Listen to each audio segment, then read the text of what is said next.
oyentes de Radio Sefarad, y bienvenidos nuevamente a Revista de Medio Oriente con su directora Maya Gabriel desde Boston. ¿Qué tal, Maya? Muy bien, muchísimas gracias. Con más frío que vosotros seguro, pero todavía no ha llegado lo peor del invierno. Bueno, mientras no se congelen las neuronas, podremos seguir revisando lo que la prensa en español habla sobre temas relacionados con Medio Oriente, especialmente España. Y nunca faltan temas, ¿no? No, a pesar de que esta ha sido una semana relativamente tranquila. Hay que decir que pocas cosas así demasiado llamativas, pero lo que hemos vuelto a encontrarnos, hay algunas, vamos a decir, libelos, porque yo creo que son libelos, a los cuales nos vamos encontrando con cierta regularidad. Uno de ellos tiene que ver con el famoso apartheid. Recordemos que la campaña que quiere igualar a Israel con el apartheid utiliza toda una serie de imágenes para identificar a Israel con lo que era la Sudáfrica del apartheid. Incluso es interesante porque el diario Haaretz, que es como la Biblia del corresponsal occidental, entre otras cosas porque está en inglés, si estuviera la versión en hebrea no la leen tanto, y permíteme que haga un pequeño paréntesis para recomendar a quienes hablan inglés que lean en Cámara una de nuestras secciones, está en la página de camera.org, que se llama Lost in Translation. Es lo que se pierde en la traducción, y es dentro del monitoreo que se hace, se leen los artículos que Haaretz escribe en inglés y la versión en hebreo, y te das cuenta que en hebreo es infinitamente más contextualizada, trae toda la información, y en inglés la traducción suele dejar detalles bastante trascendentes y dar una versión mucho más sesgada y distorsionada de la realidad. Estas traducciones sesgadas suelen ser las que inspiran a nuestros queridos corresponsales o a nuestros periodistas en general que leen la prensa en inglés. En cualquier caso, en este caso no creo que se trate de ninguna tergiversación. Haaretz publicó unos artículos donde había comparación con el apartheid a raíz de una carretera que supuestamente solo podían usar los colonos. Uh-huh. Bueno, decía que de hecho la SER se hacía eco, y es la noticia que quiero hablar. Dice que la carretera que Israel ha inaugurado esta semana en Cisjordania, que los palestinos ya han bautizado como carretera del apartheid. Primer punto, que los palestinos lo califiquen como apartheid no creo que sea noticia, porque cualquier cosa, la propaganda, cualquier cosa que pase en Israel lo utilizan como apartheid. Recordemos, que es la base precisamente para poder llevar adelante todo ese movimiento BDS, el movimiento de boicot, desinversiones contra Israel, pues se basa en que Israel tendría un supuesto apartheid. Y en este caso, por supuesto, nadie explica qué es el apartheid, que esto es lo más interesante, porque es un insulto realmente a las personas que sufrieron el apartheid y a lo que es el apartheid. Es una banalización del apartheid, porque hay que recordar, para quienes no lo saben y que repiten esa palabra así con la facilidad que se repiten palabras como nazismo, exterminio, genocidio, apartheid, cualquier cosa es cualquier cosa, ya no hay ningún tipo de escala de valores. Hay que recordar que las personas negras en África, aparte de ser mayoría, estaban confinadas, no podían votar, no podían estar, por ejemplo, sentados en los mismos bancos donde hubiera blancos, no podían compartir los parques, no podían casarse, no tenían acceso a las profesiones, etc. Algo que no ocurre bajo ninguna circunstancia en Israel con el 20% de su población que no es judía. Entonces, para empezar hay que explicar que los árabes en Israel no es que puedan votar, es que además tienen partidos políticos, que por cierto, si se unieran entre ellos podrían ser realmente una fuerza política muy relevante. Lo que pasa es que están peleados, aunque se unen, luego se desunen, en fin. Los árabes en Israel son diplomáticos, son jueces. De hecho, un juez árabe mandó a la cárcel al antiguo presidente Moshe Katsav. Es decir, no estamos hablando bajo ninguna circunstancia del mismo concepto de apartheid. Entonces, una vez que esto ya lo aclaramos, porque no lo aclara ningún medio, habría que seguir un poquito en esa información. Entonces, esa información habla de una carretera cuya extensión no supera los 4 kilómetros, que se sitúa al noreste de Jerusalén, en Cisjordania, dicen, en tierra palestina ocupada por Israel desde el 67, como si antes del 67 hubiera sido Palestina. Esta es la desinformación que vivimos a diario, ¿verdad, Jorge? Lo hemos hablado muchas veces. El famoso territorio palestino, que por cierto es muy interesante porque aquí incluso la SER viene a decir que era Palestina y la ocupó Israel en el 67. Recordemos que no, era Jordania, Cisjordania en esa época, que se lo había anexado ilegalmente, según todos, salvo Jordania, y no sé si no lo reconoció también, alguien más lo reconoció, ahora mismo no me acuerdo. El caso es que hay que aclarar que el apartheid, para empezar, se aplica a razas y no a nacionalidades, que es de lo que se trata esta carretera. Esta carretera, algo que no explicaba la SER ni explicó ningún medio español, si hubiéramos leído, por ejemplo, el Jerusalem Post, verían que, y leo de lo que decía la información del Jerusalem Post, la carretera de circunvalación desviará el tráfico palestino de una carretera existente en la zona no construida del área E1 y facilitará el tráfico palestino ininterrumpido entre Belén y Ramallah. Según la ONG de izquierda Iramin, la carretera fue inicialmente concebida por el ex primer ministro Ariel Sharon para abordar la queja internacional más importante en relación con el proyecto E1, a saber, que interrumpía la contigüidad palestina en Cisjordania. Es decir, según explicaba el Jerusalem Post, la carretera en cuestión, la ruta, iba a proporcionar a los palestinos un punto de acceso directo entre Ramallah y Jerusalén.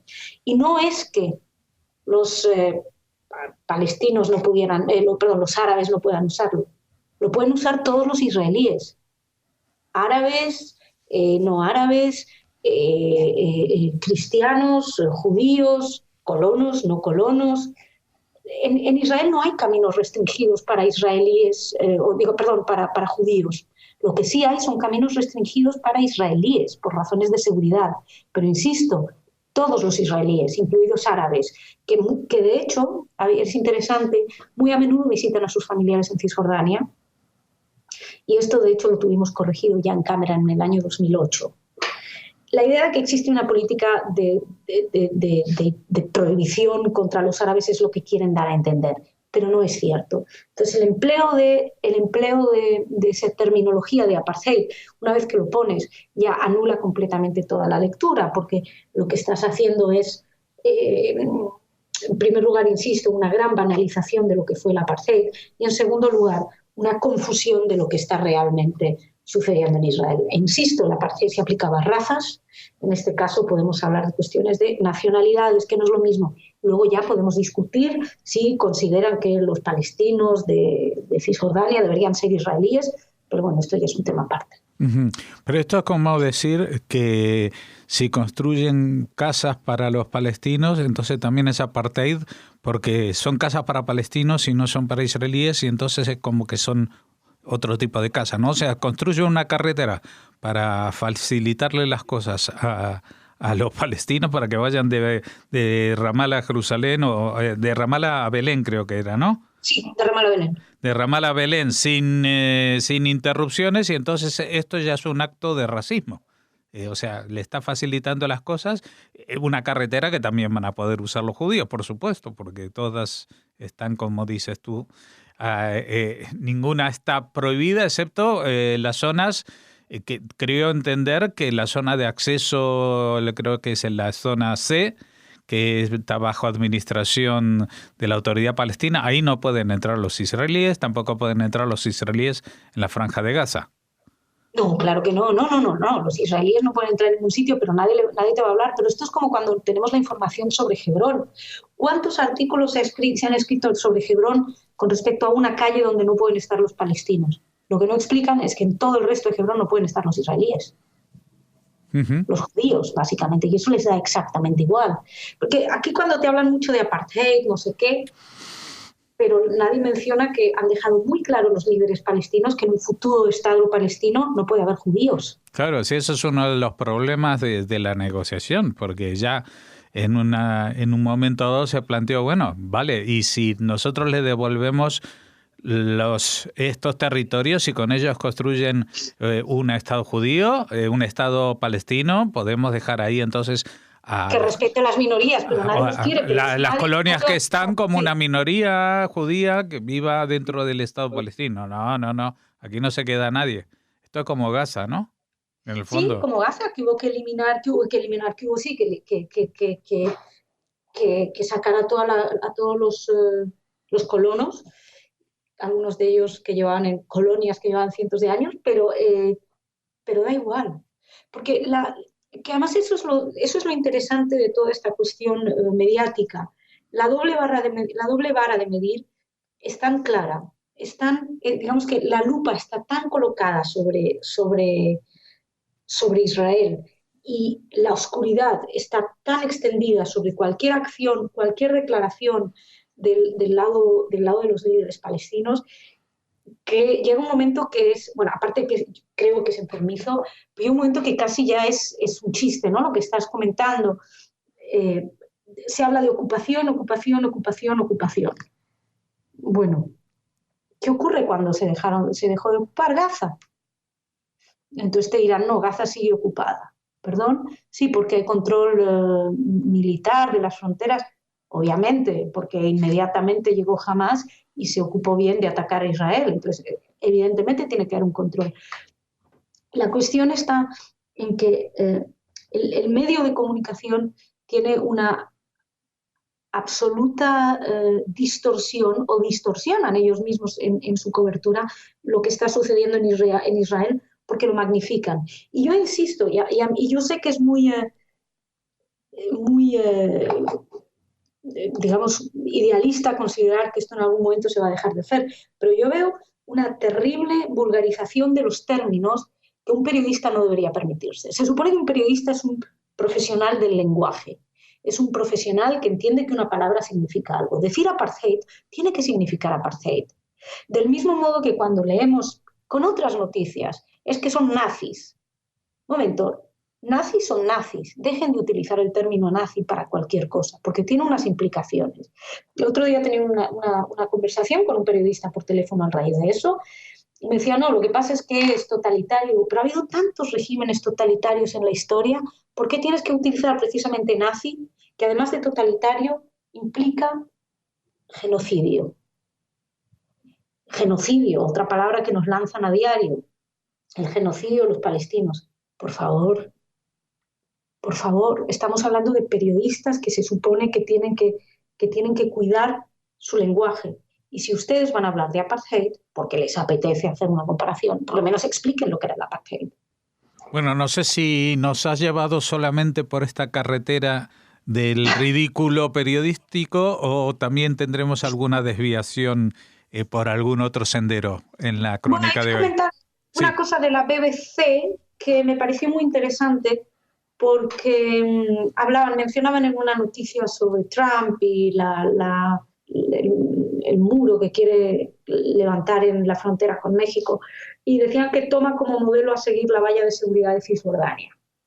Y decían, para Israel es una barrera contra el terrorismo, para los palestinos y parte de la comunidad internacional se trata de una monstruosidad.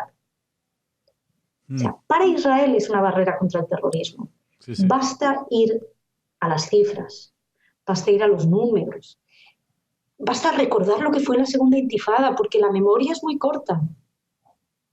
A mediados de los 2000 hubo unos 2.000 muertos a raíz de los atentados. Recordemos, Sbarro, con la gran colaboración de la tía de Tamimi, los nuevos grandes ídolos, autobuses, restaurantes, lugares de ocio, discotecas.